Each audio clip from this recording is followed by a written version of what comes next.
Sir मेरा question ये है कि स्टेप्स क्या हैं स्टैंड अप कॉमेडियन बनने के? ये आपने ना अपना ही कंपटीशन बढ़ा लिया है। हाँ, अब ये सारे स्टैंड अप कॉमेडियन बनने वाले हैं यहाँ पे। जितने मार्केट में खराब स्टैंड अप कॉमेडियन आएंगे ना उतनी हमारी वैल्यू बढ़ती है।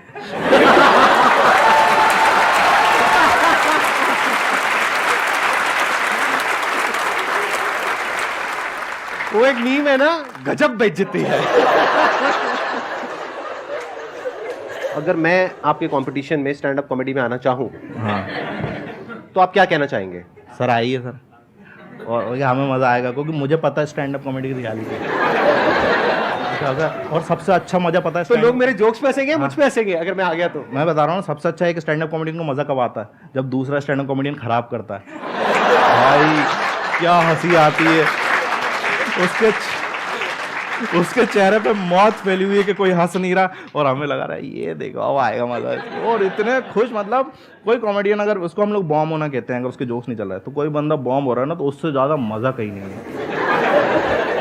देखो सबसे पहले तो ये है कि आपने स्टैंड अप कॉमेडी करनी है तो सबसे पहले तो अपना काम धंधा नहीं छोड़ना है आपको, कि ये नहीं कि मैंने आज ही छोड़ना जो कर रहा हूँ मैं ये था कि मैं जब कॉमेडी करता था ना तो कॉमेडी से एकदम से पैसा नहीं आता। अगर आप फॉर एग्जांपल उसके हिसाब सोच रहे हो उसको करियर बनाने के उससे, तो उससे एकदम से पैसा नहीं आता। और स्टैंड अप कॉमेडी में पैसा लगता बहुत है शुरू में, कि भाई आपको ट्रैवल करना, जैसे आपको फॉर एग्जांपल ओपन माइक करना है, आपने 5 मिनट लिखे, अब आपको ट्राई करने जाना है कहीं पे कि भाई मेरे को पता तो चले ये मुझे ही फनी लग रहा है, इन सबको भी फनी लग रहा है, पता चला तुम्हें फनी लग रहा है, स्टेज पे गए और वहाँ पे कोई हंसी नहीं रहा। अब आप वहाँ जाओगे, भाई आपका ट्रैवल का भी लगेगा, ठीक है, तो एक ओपन माइक तो करना नहीं है। और मैं बता रहा हूँ मैंने 150-200 करे, यहाँ पे लोग 500-500 कर लेते हैं एक साल में, इतना है दिल्ली में, और करने ही पड़ते हैं, मतलब उसके अलावा कोई ऑप्शन ही नहीं है। तो मैंने 4 साल में फॉर एग्जांपल ये मान के चलो अपने स्टैंड अप कॉमेडी में, जब तक मैंने अपना वीडियो रिलीज नहीं करा था, मैंने 3.5 से 4 लाख रुपए खुद से लगा दिए थे उस शॉप से कमा के। हाँ ये बात अलग है जब वो वीडियो आया था इतना चला कि वो उसने 1 महीने में कवर अप कर दिया उसका, लेकिन आपको शुरू में लगाने पड़ेंगे। तो कभी भी उसमें मत जाना कि यार बहुत मज़ेदार आर्ट फॉर्म होती है, तो पहले तो कुछ ऐसा काम करते रहना। प्लस बस ये है कि आपको जब लोग आके बताने लगे कि आप अच्छा करते हो तो आपको खुद ही मज़ा आने लगता है, और आपको नहीं बताने लगे तो भी समझ में आ जाता है कि आप तो नहीं करनी है। तो कहीं कहीं पे कुछ चीज़ों को छोड़ना भी पड़ता है। कुछ मैंने स्टैंड अप कॉमेडी से 4-4, 5-5, 6-6 साल से कर रहे हैं, उनके जोक तो आज भी हंसी नहीं आ रही, लेकिन वो जस्ट बिकॉज कि नहीं मोटिवेटेड रहना, अपना करियर बिगाड़ लेना। अरे कहीं कहीं समझ भी जाओ, थोड़ा रहम भी तो करो ऑडियंस पे।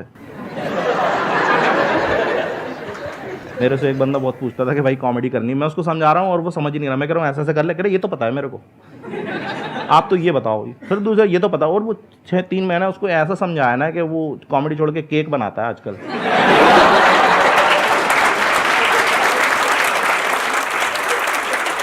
लेकिन अब ये देखो कि उसका फायदा, वो केक बहुत अच्छा बनाता है। ये जो आर्ट है ना, ये एक पूरा का पूरा इसका एक प्रोसेस होता है, वो दिखता नहीं है आप लोगों को। आप लोगों को लगता है कि मतलब स्टैंड अप कॉमेडी मतलब जैसे हम ग्रुप में बैठे हैं और हंसा रहे हैं, वो एक अलग चीज़ है, और यहाँ पे स्टेज पे आकर के परफॉर्म करना वो एक अलग चीज़ है।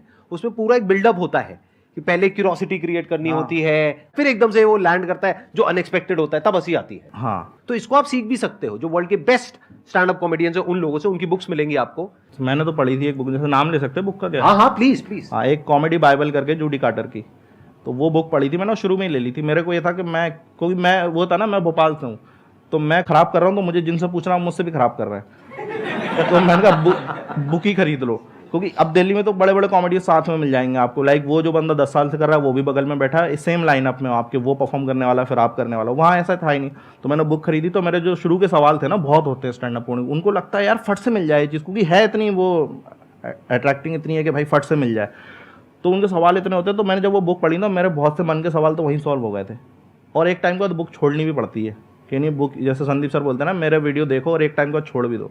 तो सेम चीज़ बुक के साथ भी है, यानी आप बुक में लग गए तो फिर आपने सीखने के बाद आप वो एडिक्ट ही हो गया, पता चला वो जूडी कार्टर ही बन गए पूरे के पूरे। राइट। तो वो नहीं करना, अपना भी तो लाना है। तो एक टाइम के बाद मैंने वो बुक पढ़ना भी छोड़ दी। मैंने फिर वो जो जिसको बताया था मैंने केक बनाना सिखाया था, उसको बेच दी वो। ये ऑन द स्पॉट बनाया ना आपने जोक? हाँ नहीं, ये रियलिटी भी है। अरे कहाँ।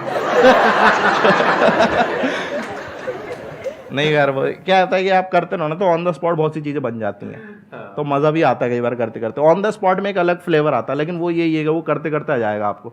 तो मैंने वो बुक पढ़ी और उसके बाद छोड़ दी, और उसके बाद फिर मैंने अपना उसमें डाला कि भाई मेरा यूनिकनेस क्या है। तो फिर वो चीज़ आया, फिर अब मैंने वो बुक दोबारा खरीदी जब मेरे को लग रहा है कि कुछ और टेक्निकलिटीज़ हैं। आप किसी भी बुक को दोबारा पढ़ो, पहले से ज़्यादा समझ में आता है। तो आपको उस क्वेश्चन का आंसर तो मिल ही गया होगा जो आपने पूछा था, जो नहीं पूछा था उसका भी मिल गया होगा। ये इनकी खास बात है। मेरी अगर बात मैं मैं हूं तो सब्सक्राइब करो, वो जो लाल वाला बटन है उसके साथ स्कैम करो या फिर महफिल जमाओ, मुझे नहीं पता, बस क्लिक हो जाना चाहिए। अब मैं भी जा रहा हूं, मुझे पार्क में स्टंट्स मारने जाना है।